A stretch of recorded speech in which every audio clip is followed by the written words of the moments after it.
On today's TNT, we'll tell you about Google's new router, Sprint's new iPhone leasing program, and a new virtual reality world that's going to blow your mind. It's all coming up next on Tech News Today.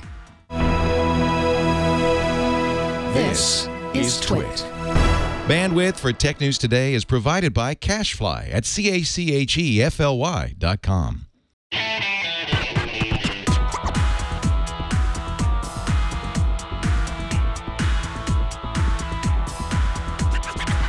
This is Tech News Today for Tuesday, August 18th, 2015. This episode is brought to you by ZipRecruiter. Are you hiring? With ZipRecruiter.com, you can post to 100-plus job sites, including social networks, all with a single click. Screen, rate, and hire the right candidates fast. Try ZipRecruiter with a free 4-day trial now at ZipRecruiter.com/TNT. Tech News Today is the show where we talk about the tech news with the journalists who report it. My name is Mike Elgan. Our co-anchor today is After Nine's content czar, Joe Panettieri. Hey, Joe, how you doing today? Mike, I'm doing awesome. Even more awesomer than usual. How have you been? Because you're pretty awesome usually. I've been great. Usually, yeah. No, things are great. Things are great. How's your week going so far? It's going fantastic. You know, today's show is so colossal, so epic, that we better jump right into it. We've got some great guests and some amazing stories, so let's get right into the news. About an hour ago, Google introduced a new $200 router called the OnHub. It's designed for the Internet of Things era. It features automatic configuration and device prioritization. Google says OnHub will make sure home automation products like security cameras, smart thermostats, and smart toasters will have IP when they need it without having to compete blindly with other devices. The OnHub will be managed from a smartphone app, which will be available on Android and iOS. Unexpectedly, OnHub will remain part of the Google division, the subsidiary, after the Alphabet split, rather than existing within Nest. Google is working with a China-based company called TP-Link to make the device. In other words, TP-Link will make the device. OnHub pre-orders begin this week with product shipping at some unspecified date in the future. Joe Panettieri, what the heck? They come out with an Internet of Things product that's hardware, and they don't put it in the Internet of Things division. Yeah, you know what? And I think this could still be a great development. No matter where they seat this at the Google table, here's a couple things to keep in mind. Number one, don't forget, Cisco took a crack at this market with Linksys a few years ago in terms of low-end routers and sold off the business because they couldn't figure out how to really make a run out of it. What's also been interesting are there's a lot of startups out there, Mike. Google isn't the only one focused in this area. There's a startup that a lot of our listeners probably don't know yet. They're called Datto. They're working on a small business router set to revolutionize that market in the September timeframe. So it's great to see revolutionary innovation coming to both the home market and the small business because it's a stagnant market right now. Yeah, it certainly is. And you mentioned that Cisco got out of that business and couldn't figure out how to make it profitable. Google makes it profitable by making people use the internet more. Right. And that is always behind a lot of their more mysterious moves. Anything that gets people to use the internet more, use Google.com more, use all of their advertising supported features and services is good for Google's bottom line. So that's really what this is about. They're going through the whole chain and eliminating bottlenecks. So good for them. I'm looking forward to checking this out. I'm sure we'll review this on Before You Buy here on the Twit Network. Got some more news for you coming right up. But first, let's talk about ZipRecruiter. ZipRecruiter is a juggernaut in the world of job hunting, of job seeking, looking for employees, and the reasons are very obvious. People are scattered everywhere, all over the internet, and ZipRecruiter lets you post to 100-plus job sites with a single click. You can post to Facebook, Twitter, Google+, etc. with that same click. It is so easy, and they have nearly 6 million resumes, but they've become so central in the world of job hunting that now so many people now go directly to ZipRecruiter when they're looking for a job. It's really easy to do. You just go in there to find the right job, put in your name, your email address, and you can get started looking for a job immediately. We've talked about this before when they had 4 million resumes. Now they have 6 million resumes with thousands of new resumes added every single day. They're just like bringing in people to directly, and that database that they have is so valuable because those are the real go-getters out there who are actively seeking a job, and it's the best way to find your next hire. You can get the newest jobs in your inbox daily. That's another benefit for those who are seeking jobs, and they have a unique job matching algorithm. So what they're trying to do and what you're trying to do when you're hiring is you don't want, there's not some objective measurement for what the best person is. You're looking for the right fit. You're looking for the right person for the job. And their unique job matching algorithm will help you find the right person for that job opening that you have. ZipRecruiter is used by more than 400,000 businesses, and you can try it right now free of charge. We have a user testimonial from Rick, who's a happy ZipRecruiter client. And he said, I had a great experience using ZipRecruiter. It was so fast and easy to input all of my information and have it send out on the web. I had replies from highly qualified individuals within 24 hours. I would highly recommend this service to anyone wanting to expand their business. Today, you can try ZipRecruiter for free. Just go to ZipRecruiter.com/TNT. That's ZipRecruiter.com/TNT. And we thank ZipRecruiter for their support of Tech News Today. Well, remember that Internal Revenue Service hack that we told you about a few months ago? Well, back then, they said that the personal information of about 100,000 U.S. taxpayers was compromised. Now they're saying the hack was a lot worse than reported. Katherine Noyes is a senior correspondent for the IDG News Service and joins us now. Welcome to the show, Katherine. Thanks, Mike. Thanks for having me. I'm so glad to have you on. This is your first time on the show, and I'm really happy to have you here. Now, what is the IRS saying now that's different from what they said before? Well, back in May, they were saying that it was just over 200,000 people who had potentially been affected. I think the exact numbers were 114,000 had their data accessed through their Get Transcript app. But then there was another 111,000 whose data the hackers tried to access and did not succeed. But it still meant that those hackers had some basic information about those people, including Social Security numbers, addresses, and tax filing status. So back in May, the numbers were like, there's a little over 200,000 people at risk here. What happened yesterday was that they announced that number had been increased dramatically. It's now more than, basically they added 220,000 more people. So we're now above 300,000 taxpayers who have had their information hacked by these hackers through Get Transcript. And then they also added a bunch more to the people who the hackers tried to access their information. It did not succeed. So the bottom line is it's more than 600,000 taxpayers whose information the hackers tried to get, and it's now more than 300,000 whose information the hackers did get. Hey, Katherine, can you share any more details? Are you aware of any more details of what this Get Transcript system is? What were the hackers after there? What is the system? Yeah.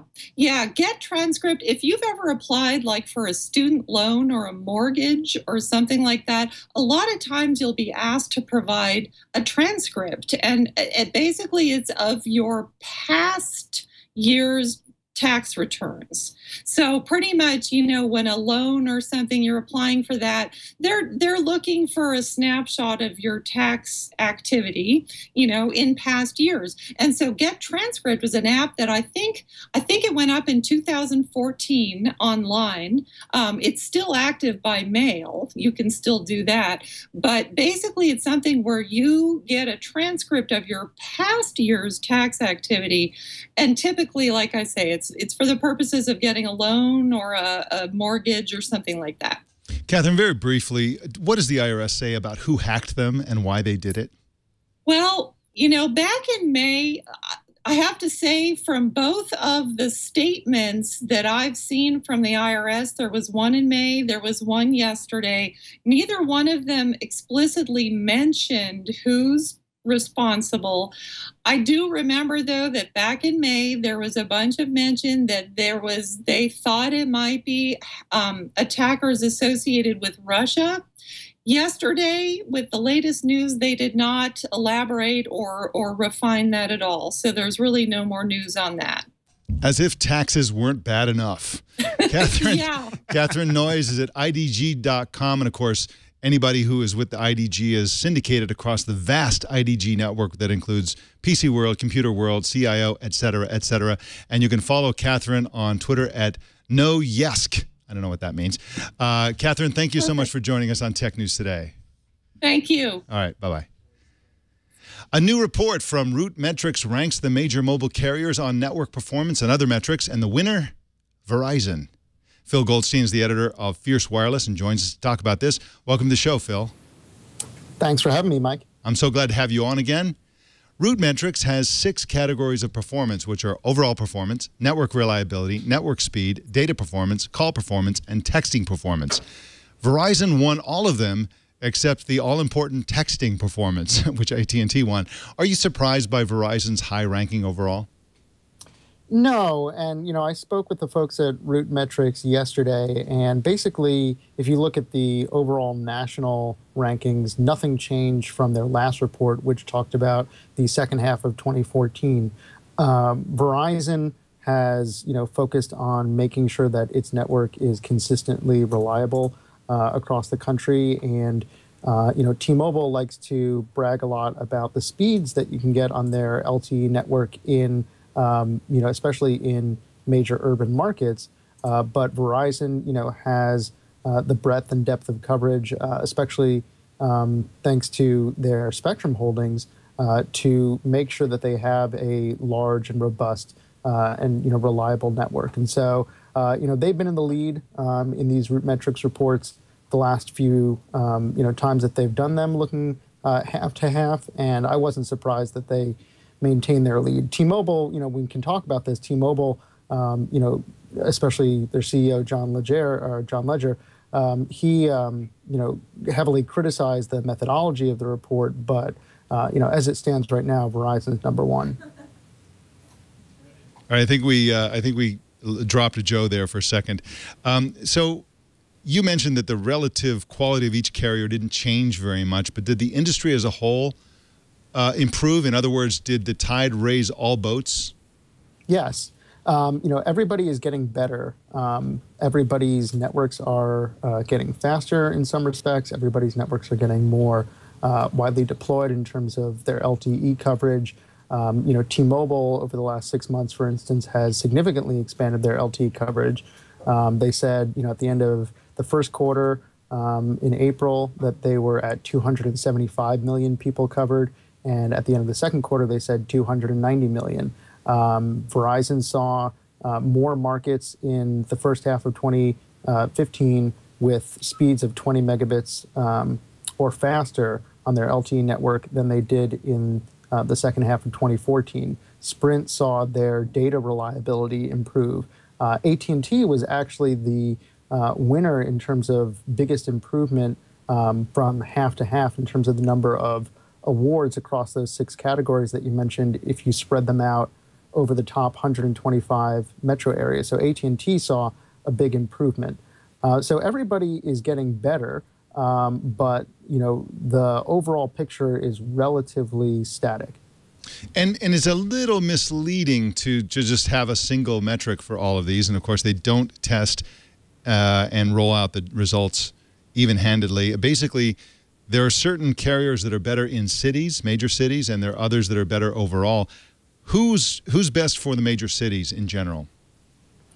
I would say that it's probably, close between Verizon and T-Mobile. T-Mobile, has a lot of spectrum that they're dedicating to LTE, which they call wideband LTE, which is basically 15 megahertz for downlink access, 15 megahertz for uplink access, or more. So T-Mobile, has very fast speeds in urban areas, and they do, Root Metrics does weight population, so they do count, urban areas more than rural areas in their, rankings and in their methodology. But, I would say it's probably a tie between T-Mobile and Verizon. And very quickly, you wrote that Root Metrics did this testing using a Samsung Galaxy S5, which is a great device, but does the use of a single device like this have an effect on the outcome?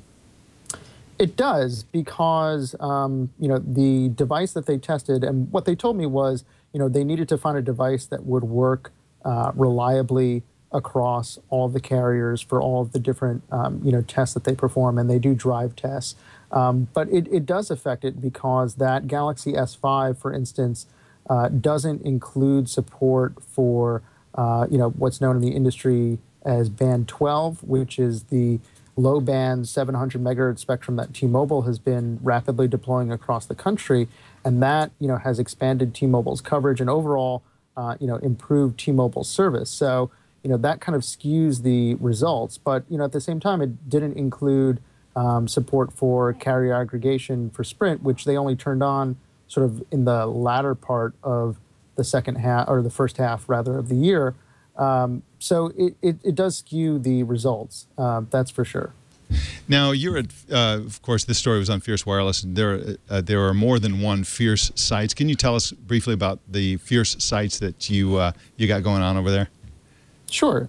So I'm the editor of Fierce Wireless, which is a daily website and email newsletter, but we have a bunch of different great sister publications that cover various aspects of the telecom industry. So we have Fierce Cable, Fierce Wireless Europe, which covers Europe and the Middle East and Africa. We have Fierce Telecom, which covers wireline telecom, Fierce Online Video, Fierce Developer, and Fierce Wireless Tech, which covers great things like 5G and the future of where wireless is going. So if you just know Fierce Wireless, you should definitely check out all of our other publications as well if you get a chance. Sounds very fierce. And regarding the relative merits of the different wireless carriers, I don't care personally because I'm grandfathered in with an unlimited AT&T account, so I'm not going anywhere. Pretty much locked in. So, and I'm enjoying it, by the way.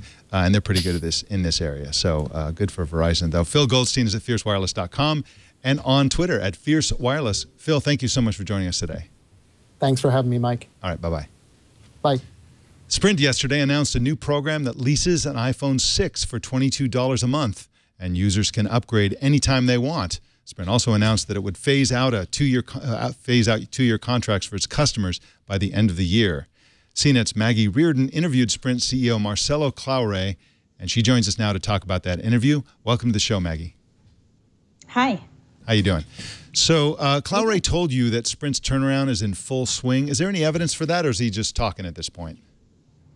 Well, no, I mean, they are starting to regain some customers. I mean, I think the unfortunate thing for Sprint is they're not doing it quickly enough.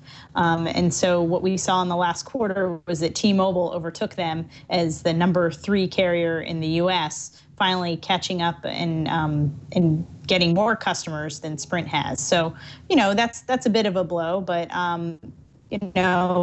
Clary said he's not too worried about it. T-Mobile has been at this turnaround thing a little bit longer than they have. They have a head start, and he believes that Sprint's on the right path. This iPhone leasing plan sounds like a great idea simply because users tend to be short-term. That's why the 2-year contracts work so well. And if people think, wow, $22 a month, that doesn't sound too bad, I'll just jump right in. Unfortunately, they're going to end up with a whole lot of iPhones when people quickly upgrade. What are they going to do with all those old iPhones? Well, he didn't say for sure what's going to happen, but he said that Sprint's got something planned for all those phones, and it looks like what they're going to do is try to resell those phones back into the consumer market, probably going for customers who can't afford an actual iPhone, or for folks who simply don't want to spend that much money. And, I think that's actually really interesting and is going to be a good thing for customers who are a little more savvy than other folks and will want to spend a little bit less on their monthly bill. You can get a used phone for a lot less money than buying it brand new.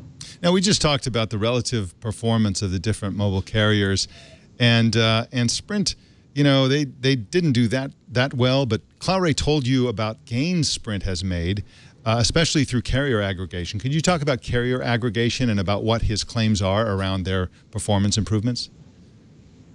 Yeah, so Root Metrics does this big study, and they publish reports over a period of weeks. So he basically said next week we're going to get this report from Root Metrics that shows that Sprint where it has been concentrating all its efforts in bulking up its network, has surpassed all of its competitors. Now, he didn't say which network exactly it is, but from other things that he said in the past, it's probably Chicago. So if you're in Chicago, that would be interesting to hear if you think Sprint's network is performing well. But basically, carrier aggregation is just a way for carriers to lump together some of the spectrum they have and essentially make the road that all the traffic travels on a little bit wider. So it makes the download speeds faster, and it gives them more capacity so they can handle more data on the network. And, Sprint has been really challenged and kind of late to the game on 4G LTE, and that's really been hurting them. I think that's probably the main reason why customers are leaving the network. And Clare is saying, we know that's a problem. We're working on the network, and you're going to see that in this one city where we've really concentrated our efforts, things are going really well. We're beating the competition, and we're going to scale this to 100 other markets as soon as we can. All right. Well, it was a great interview. You can read it at cnet.com. You can find Maggie Reardon at cnet.com, and also on Twitter at Maggie_Reardon. Maggie, thank you so much for joining us today. Thanks for having me. Thank you. Let's jump to our next story here. The U.S. Patent Office has invalidated a key Apple design patent that was behind hundreds of millions in damages levied by a jury against Samsung. David Ruddock is senior editor for Android Police and joins us now. Welcome to the show, David. And I think you're muted, but we'll get you back on now. What was this design patent, and why did the U.S. Patent Office invalidate it? Well, this design patent was one of, I would say, a large handful of design patents Apple attempted to submit for the generic front fascia of the iPhone. So it's essentially a look at the front of the iPhone. So you get that black on black fascia with the screen outlined, and then you've got the little pill-shaped speaker bar up top, and then the obvious that trademark circular home button outline. Now, the reason the Patent Office invalidated, and this was at the request of a re-examination hearing, and credit to Florian Moeller over at Foss Patents for uncovering this invalidation. But the examination was started in 2013 when the trial was still in full swing, and the Patent Office found that, well, Apple had requested these patents get what's called priority dating based on earlier filed patents, essentially. So the idea was that Apple filed these two earlier patents in 2007 in January, and Apple claimed later upon basically amending these patents that this new patent they submitted was described in these old patents. And so they said, and this is very common in patent law, where they said, well, we have this invention, we already described it in another patent, but we're going to put it in its own patent. And so we think it should get the same date of protection as those old patents we filed, and the Patent Office agreed. And so despite this patent being submitted in November of 2008 to the Patent Office, it was given a protective date as though it was submitted in January of 2007. And something very predictable then happened when the Patent Office found that Apple had inadequately described this patent in those older patents. They said that, no, it shouldn't get this backdate protection. And then all of a sudden you have this prior art, these inventions that predate the patent now that it has a filing date of November 2008. Instead of January 2007. And that includes patents from Samsung, LG, and even Apple itself that now predate this patent and have preliminarily invalidated it. So was this an error on Apple's part or someone else's part? I mean, how does history suddenly change here? Well, I mean, that's an excellent question. The Patent Office, the re-examination process is one of those things that's gotten a lot more attention in the last couple of years because of all these mobile patent wars. It's hard to say who really messed up. I mean, the Patent Office, the re-examination process exists because the Patent Office is recognizing that examiners can make mistakes and that they do, and that there should be a process for examining patents at a later date. So Apple may have tried to pull a fast one here, or Apple may have thought what they were doing was perfectly okay. The Patent Office on re-examination is saying that, no, you didn't do this the right way. So with this patent in particular, what the Patent Office decided was that, well, the way they had described the front fascia of the iPhone in the earlier patents was without excluding this area where the circular home button was, and they didn't describe the front as being a translucent, solid black color. And I mean, these little things make a big difference in design patents. And the design patent office also said the fact that the front fascia was now not contrasting on the screen versus the black part of the design under the glass was also yet another reason that this was not sufficiently described in those earlier patents. It's quite technical, unfortunately, and I agree with the examiner's decision here, though. It does make sense, and the end result is that Apple could very well lose out on hundreds of millions of dollars in damages in this Samsung trial. So they're the patent holder, but they're holding it wrong, is what you're saying. Essentially, yes. So you mentioned the giant bags of money that Samsung theoretically owes Apple. How will this be determined? Will there be some kind of court case or some other process for deciding what happens? The issue right now is that the damages are going actually back for a third trial already. Wow. We're in May earlier this year. A huge amount of damages were already vacated. All of Apple's trade dress damages, the U.S. Court of Appeals for the Federal Circuit essentially said, those are bunk. We need to send you back to the district court to reevaluate damages again. And they've already done this once before. So with this coming, with this new D677 decision, which is not yet final, so it's hard to make a full legal decision on that yet until the examiner's appeal process is complete, which is in and of itself an entire can of worms to open. But basically, there's now grounds that Samsung could say, hey, we need to put a hold on all these damages about design patents, infringement, and lost profits, because this patent has been deemed preliminarily invalid. So in this third retrial for damages, Samsung will, of course, bring this up. And the Court of Appeals for the Federal Circuit has set something of a precedent in saying that, well, even if this issue was already decided in an earlier trial, the fact that the trial still has ongoing issues means that this issue should still be ripe for basically bringing back up. And I think Samsung has a good chance of dropping several $100 million off that bill. Wow. So David Ruddock and his awesome portrait of Bill Murray can be found at androidpolice.com. You can find David on Twitter at RDROB11. Thank you so much for joining us today, David. Thanks, Mike. All right. Linden Lab, which makes the Second Life online virtual world, has started inviting outside testers to its virtual reality virtual world. It's called Project Sansar, and it's expected to go into public beta next year. Addie Robertson writes for The Verge and joins us now. Hi, Addie. How are you doing? Come up yet? Great. Now, what's the difference between Second Life via Oculus Rift, for example, which has been achieved at some point, and on the one hand, and Project Sansar on the other? What's new in Project Sansar? So it's difficult to answer this definitively because we've seen very, very little of Project Sansar. We don't know what it looks like. We don't really know what the interface is like. We don't know how big it's going to be. But the general idea is that Second Life's interface was designed for pointing and clicking. It's a mouse, and it was designed for computers that are a decade older than the ones we have now. It's very difficult to pull that up to speed graphically, make it run at a high enough frame rate that it can be used in virtual reality without getting you sick, and also completely reimagine the interface so that it's usable in virtual reality, which is almost impossible with the DK2 Oculus Rift version of Second Life. Hey, Addie, is this available for testing now? Could you clarify that? And who gets to test it? So again, this is a little bit confusing because Linden Lab is basically just saying this thing exists. They've invited a group of people that they say they already know who can work in Maya to create some kind of 3D virtual objects. Those are the only people who can test it. None of us can see it. And they'll be inviting more people over the rest of this year. And then in theory, when the Oculus Rift Consumer Edition comes out in January, they're going to open up into public beta. That sounds interesting.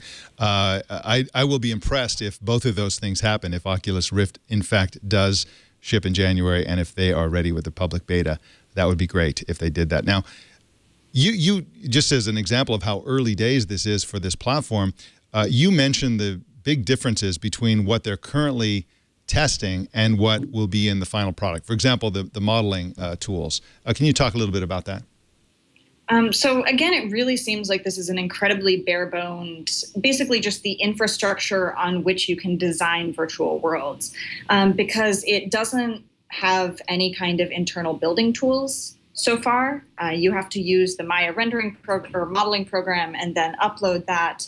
into the world, at which point you can walk around with presumably an avatar, visit each other's worlds. Linden Labs says that it's going to have produced some experiences.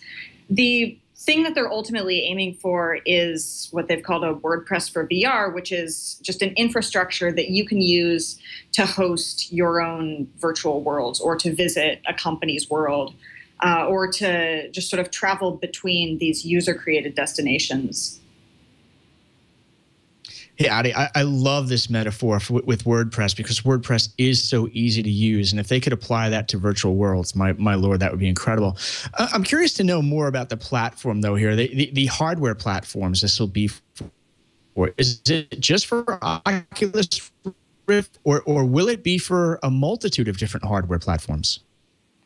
So obviously what it's ultimately going to support is going to be contingent on what actually gets released in the VR headset space, but it's also going to work on flat PC screens and probably much later when it releases for a final consumer version on mobile devices. Addie, are you excited about Steven Spielberg's upcoming Ready Player One movie? Do you think that's going to be something that will thrill the hardcore VR geeks like yourself, or with this mainstream VR? What do you think about the fact that Steven Spielberg is taking this on? I'm obviously interested to see how it will work. Ready Player One is so heavily dependent on just endless pop cultural references, almost more than VR, that it's hard to say how a movie can capture all of that. It's also just hard to say how a film can depict VR on a flat screen. It's something that movies have struggled with a lot. And it's going to be especially hard if VR is actually a thing that real people can experience. Yeah, that's a great point. I'm looking forward to it as well, just to see if they can really pull it off. But, you know, Steven Spielberg is pretty good with kind of cheesy mass culture type stuff. And, well, he was actually Minority Report was actually pretty good sci-fi, so we'll see what he can do with this, and I hope that it's a really killer movie because it's a fantastic book. Addie Robertson is at TheVerge.com and writes some amazing stories at The Verge, and somehow, Addie, you get to play with the coolest futuristic stuff over there. Very impressive. And also on Twitter at TheDextriarchy. Addie Robertson, thank you so much for joining us today on Tech News Today. Thank you. As we told you yesterday, the New York Times wrote a scathing takedown of Amazon's workplace rules and culture. Now The Guardian is reporting similar treatment by Amazon of employees in the UK. In fact, they went even further. The GMB trade union told The Guardian that Amazon UK staff have developed physical and mental illnesses because of the harsh workplace environment. These include musculoskeletal problems, work-related stress, and anxiety. A separate opinion piece in The Guardian posted yesterday calls for a boycott of Amazon. Joe Panettieri, this is really bad PR for Amazon, clearly. Yeah, and you know, it's really bad PR for Amazon. And to build on that a bit, Mike, I think it's also holding up a mirror to the overall tech industry. Because while I've never worked at Amazon, but if you look at the overall tech industry, there are certain companies in certain segments where it's the norm to sleep under your desk and wake up at work the next morning. And you wonder how long that lifestyle is sustainable and how long a company culture can survive with that lifestyle. What was the company? Was it Pixar that actually had, instead of cubicles, they actually had those children's bed sets with the bed on top? So, at least you didn't have to sleep under your desk. Yeah. You could sleep over it. And who was the investor early on in that one, Mike? I forget now. Was that Mr. Steve Jobs? Speaking of Jobs, yeah, and he was a tough boss to work for as well. Apple was, and probably still is, quite a pressure cooker. You're right. There's a lot of this sort of thing in the tech industry. It's not clear yet whether Amazon is special in its harsh treatment of employees. So I'm sure this story will continue to unfold. Well, the Federal Trade Commission yesterday announced the winner of a contest to build the best app that blocks and forwards robocalls. The winner was an app called RoboKiller. The contest was called Robocall Humanity Strikes Back. And the winners, Ethan Garr and Brian Moyles, won $25,000. The FTC plans to bring the winning and runner-up apps to the public very soon. And I'm looking forward to trying those out. Well, Nuance announced today a new app called Dragon Anywhere. The company claims that Dragon Anywhere is better at dictation than anything else currently available on mobile devices, including what Apple and Google offer built into iOS and Android. Specifically, it accepts voice input without having to pause to catch up on dictation. We've all experienced that. Dragon Anywhere is a notepad app that ships in the fall for iOS and Android. The downside is that the app is available as a subscription, so you have to keep on paying for it at a price they haven't announced yet. Joe Panettieri, I have a feeling that this sounds warm and fuzzy. This sounds like it's for consumers, but in reality, this is likely to be for doctors and lawyers and so on. Yeah, you know, it's almost back to the future. When I first heard about this, Mike, I was having flashbacks actually to the 1990s when you and I were covering voice recognition and dictation and quite frankly, quote unquote, a dragon brand for PCs for voice recognition. And it's sort of ironic how it never quite took off in the PC world, but now that more and more power is in the mobile world, between mobile and cloud, you can do this. But I think you're right, Mike. This is more of a business play. Anytime you see recurring subscription service, unless it's a killer game, the consumers are not going to pay for it. That's absolutely true. And, you know, if you think about it, you know, you figure if it's $10 a month, you think, well, that's not too bad. But, you know, that's you know, add that up in a couple of years, you know, whereas normally you just buy the app and you get to keep it. Well, in product update news, Google Hangouts has a website. In the past, you couldn't get to Hangouts without either loading the mobile app or going to Google+, where the Hangouts feature was hard to find. Now you can just go to hangouts.google.com, according to a Google+ post by a software engineer on the Hangouts team. This is great news, Joe Panettieri, and the site looks great. It looks very warm and fuzzy, very, you know, sort of modern in its design. And, you know, I think this will help. They need a lot of help competing with the other messaging apps, but this will help. You know what? And it's a killer application. A lot of us out there know and love Hangouts, but anytime we try to convince someone else to use it, those new adopters or those evaluators always felt like it was buried or hidden inside Google+. So this is a great development. I think you're absolutely right about that, and I'm looking forward to trying it on the web. Well, in news you can lose, the Next Web today shared a link to a website called Cameron's World, which is a colossal work of art by a Berlin artist. And the artwork is made up of text and images excavated from GeoCities, which closed in 2009. The site is at cameronsworld.net. If you're a former GeoCities user, you'll be filled with nostalgia and longing for a more innocent internet. Go ahead and scroll down, Jason. This goes on and on and on. If you're new to GeoCities or never have been to GeoCities, you will be horrified. Let's take a look at the site. Wow. So this is the purple flaming skeleton and unicorn segment. If you keep going, there's lots more where that came from. It just goes on and on and on. This is going to give me nightmares. Mike, GeoCities was the one that Yahoo bought, right? Oh, yes, I believe so. So I may have this wrong, but fast fact or trivia, I think one of our editors back at CMP Media that you and I used to work with actually was the VC behind GeoCities who got out just in time. Yeah, there was a and you can see why he wants to get out. Good heavens. I think they should bring this back. It's like, look at this. This is just, I mean, it's amazing. Anyway. Wow, that is mesmerizing. Our TNT fan of the day is Jonas C. in Sweden, who posted this picture on Twitter. Here comes the picture. I think we lost Jason into GeoCities, into the world of GeoCities. So there he is in Sweden. It's a lovely sunny day, and he is enjoying TNT on some sort of spectacular backyard of some kind. Show us how you watch or listen to TNT. Just record a video or take a picture of yourself or your setup and post it on Instagram, Google+, Twitter, or Facebook, and use the hashtag HowIWatchTNT so we can find it. Joe Panettieri, what is happening at your company after 9s? We're actually going to have a great conversation tonight at 9:01 p.m. Eastern for our listeners who are interested in enterprise applications and cloud applications. Maybe you're trying to integrate Salesforce with Oracle or with PeopleSoft. There's a pretty interesting company out there called Jitterbit. And if you go to after9s.com/CEO, again, after9s.com/CEO, you'll learn all about how Jitterbit is helping their customers to integrate all these cloud apps and on-premises things, and that's 9:01 p.m. Eastern tonight, Mike. Fantastic, Joe. Thank you so much, and we will see you next week. Thanks, Mike. Take care. Bye-bye.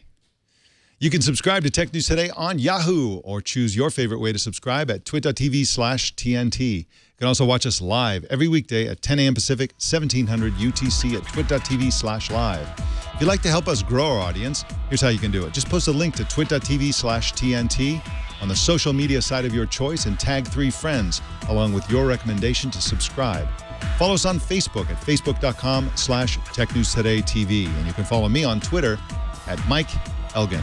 Also, don't miss our other tech news show, Tech News Tonight at 4 p.m. Pacific, every single weeknight. That, ladies and gentlemen, is the Tech News Today. This show is produced by Jason Cleanthes and edited by Anthony Nielsen. My name is Mike Elgan. Thanks for tuning in. See you tomorrow.